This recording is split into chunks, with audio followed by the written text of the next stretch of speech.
యాక్చువల్‌గా 'కొండా సురేఖ' ఇన్సిడెంట్ అంటే 'కొండా సురేఖ' ఇన్సిడెంట్ అంటే ముందుగా సింపుల్‌గా విషయం చెప్పాలంటే 'కొండా సురేఖ' ఇంటి మీదకి మఫ్టీలో పోలీసులు అర్ధరాత్రి దాటిన తర్వాత వెళ్లారు.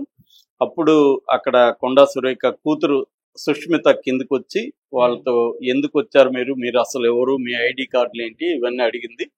వాళ్ళేమన్నారంటే మీ ఫార్మర్ ఓఎస్‌డీ అంటే అంతకు ముందున్న ఓఎస్‌డీ ఎవరైతే ఉంటారో సురేఖకి అతని పేరు సుమంత్. సుమంత్ కోసం వచ్చాం మేము. సుమంత్ని అరెస్ట్ చేసి తీసుకెళ్ళబోతున్నామని అన్నారు. మీ దగ్గర వారెంట్ ఉందా ఏంటి? అసలు ఎందుకు అరెస్ట్ చేస్తారు? అది ఇది అని గొడవ వేసుకుందమ్మా. ఈ లోపల సుమంత్ని సురేఖ కారులో బయటికి తీసుకెళ్లిపోయిందనేది వార్త వచ్చింది. సో ఇప్పుడు ఎప్పుడైతే ఇది మీడియాకి చెప్పిందో ఈ సుష్మిత కూడా మీడియాతో మాట్లాడింది. ఆమె ఏం చెప్పిందంటే ఇది దక్కన్ సిమెంట్స్ అధినేతను సుమంత్, తర్వాత రోహన్ రెడ్డి ఎవరంటే ఖైరతాబాద్ డిసిసి అధ్యక్షుడు. రోహన్ అంటే రేవంత్ రెడ్డికి బాగా క్లోజ్ అని చెప్తారు.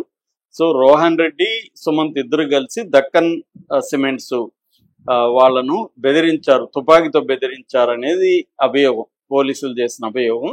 సో ఆమె ఏం చెప్పిందంటే అట్లయినా అయినప్పుడు దీంట్లో రేవంత్ రెడ్డి పాత్ర కూడా ఉంటుంది కదా, రేవంత్ రెడ్డి చాలా క్లోజ్ అయిన రోహన్ రెడ్డి కలిసిగా చేశాడు, మరి సుమంత్ను ఒకడిని ఎందుకు మీరు అరెస్ట్ చేస్తున్నారు అనేది ఆమె గట్టిగానే మాట్లాడింది.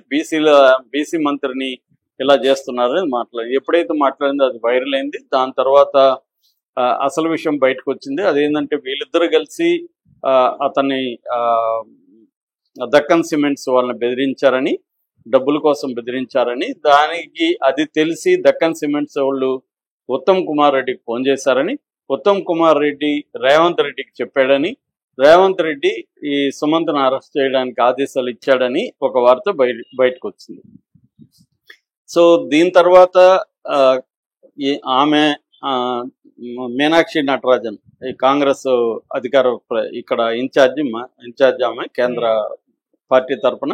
సో ఆమెను వెళ్ళి కలిసి అట్లాగే ఇక్కడ పిసిసి అధ్యక్షుడు మహేష్ కుమార్ని ఇద్దరికి ఆమె తన వెర్షన్ ఏదో ఆమె చెప్పింది కొండా సురేఖ. అట్లాగే బట్టి విక్రమార్కని కూడా కలిసి ఆమె వెర్షన్ చెప్పింది. కేబినెట్ మీటింగ్కి ఆమె హాజరైంది, వెళ్ళలేదు. సో దీని తర్వాత కొండా సురేఖ క్యాంటీగా విపరీతంగా మీడియా కావచ్చు, ఇటు బీఆర్ఎస్ కావచ్చు, వీళ్ళందరూ రంగంలో దిగారు. వీళ్ళంతా ఏంటంటే ఇది పంపకాల్లో వచ్చిన ప్రాబ్లము, వీళ్ళు కంపెనీల్ని బెదిరిస్తూ డబ్బులు తీసుకున్నారు. రేవంత్ రెడ్డి ఎప్పటి నుంచో కంపెనీల్ని ఇక్కడున్న నేను కష్టాలు పడి పరిశ్రమలు తీసుకొస్తే ఆ పరిశ్రమల్లో వాళ్ళని బెదిరించి వెళ్ళిపోయేట్టుగా చేస్తున్నాడు రేవంత్ రెడ్డి అండ్ బ్యాచ్ అనేది కేటీఆర్ వీళ్ళు విమర్శించారు.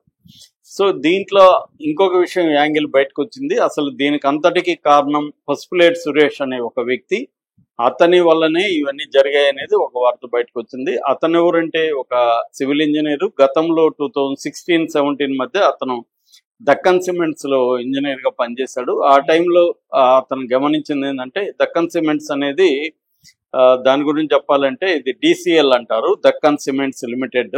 ఈ DCL company, Deccan cements limited అనే కంపెనీ 1979లో మంతెన బంగారాజు అనే వ్యక్తి స్థాపించాడు. ఆయన 2023లో చనిపోయాడు. చనిపోయిన తర్వాత ఇప్పుడు వాళ్ళ కూతురు పెన్మత్స పార్వతి చైర్పర్సన్ గాను ఎండి గాను ఉంటున్నారు. సో ఇది ఒక రాజులకు సంబంధించిన కంపెనీ దక్కన్ సిమెంట్స్ అనేది. ఇది సౌత్ ఇండియాలోనే one of the best cement companies లో ఒకటి. దీని కెపాసిటీ 1.8 మిలియన్ అంటే 18 లక్షల టన్నుల పర్ యానం అనమాట, టన్స్ పర్ యానం. ఒక సంవత్సరానికి 18 లక్షల టన్నుల సిమెంట్ని ఇది ఉత్పత్తి చేస్తుంది అనేది చెప్తున్నారు. ఇది హుజూర్ నగర్లో ఉంటుంది, సూర్యాపేట జిల్లా హుజూర్ నగర్లో ఉంది. అక్కడ పక్కనున్న రిజర్వ్ ఫారెస్ట్ని వీళ్ళు అక్రమంగా ఆక్యుపై చేసుకొని కొన్ని కట్టడాలు అక్కడ కట్టారని అనేది ఇది. అంటే వీళ్ళు ఇటు ఎన్విరాన్మెంటల్ యాక్ట్ కావచ్చు, ఫారెస్ట్ ప్రొటెక్షన్ యాక్ట్ కావచ్చు, ఇలాగ రకరకాల చట్టాలని, సుప్రీంకోర్టు ఆదేశాలని ఉల్లంఘించారనేది ఈ అబ్బాయి ఫైండ్ అవుట్ చేశాడు. ఆ అబ్బాయిది కూడా లోకల్ నియోజకవర్గం. అబ్బాయికి కొంత ఎన్విరాన్మెంటల్ మీద అండర్స్టాండింగ్ ఉండడం, దాని మీద ప్రేమ ఉండడంతో ఇది కరెక్ట్ కాదని అతను వాళ్ళతో మాట్లాడితే వాళ్ళు ఒప్పుకోలేదు. ఇతను ఉద్యోగం కూడా పోయింది. దాని తర్వాత ఇతను ఏంటంటే దాని మీద ఎప్పటి నుంచో పోరాటం చేస్తున్నారు. వేరే వాళ్ళు కూడా దీనికి సంబంధించి మన నేషనల్ కంపెనీ లా ట్రిబ్యునల్లో కూడా కేసు వేశారని చెప్తున్నాడు ఆ అబ్బాయి. సో ఇలాగా ఇప్పుడైతే ఆ అబ్బాయి పోరాటం మొదలుపెట్టి ఇది బీఆర్ఎస్ ఉన్నప్పుడే జరిగింది ఇదంతా. అక్కడ నుంచి పోరాటం మొదలుపెట్టి గవర్నమెంట్ వచ్చిన తర్వాత కూడా అతను అందరికీ లెటర్లు రాయడం మొదలుపెట్టాడు. ఈమె సురేఖ ఎన్విరాన్మెంట్ అండ్ ఫారెస్ట్ మినిస్టర్గా ఉంది కాబట్టి, అటవీ శాఖ మంత్రి కాబట్టి, ఆమె శాఖలో కిందికి వస్తుంది కాబట్టి ఈ రిజర్వ్ ఫారెస్ట్, ఆమెకు కూడా కంప్లైంట్ ఇచ్చాడు. ఆ క్రమంలో అతను ఇటు సుమంత్ని ఈయన రోహన్ రెడ్డిని కూడా కలిశానని చెప్తున్నాడు. సుమంత్ వీళ్ళు మంచిగా మాట్లాడారని చెప్తున్నాడు. సో ఇప్పుడు ఆ అబ్బాయి ఇదంతా పెట్టితే దీన్ని చూసి వాళ్ళు ఈ ఫైల్ పెట్టుకొని బ్లాక్మెయిల్ చేసి డబ్బులు అడిగారనేది ఆరోపణ.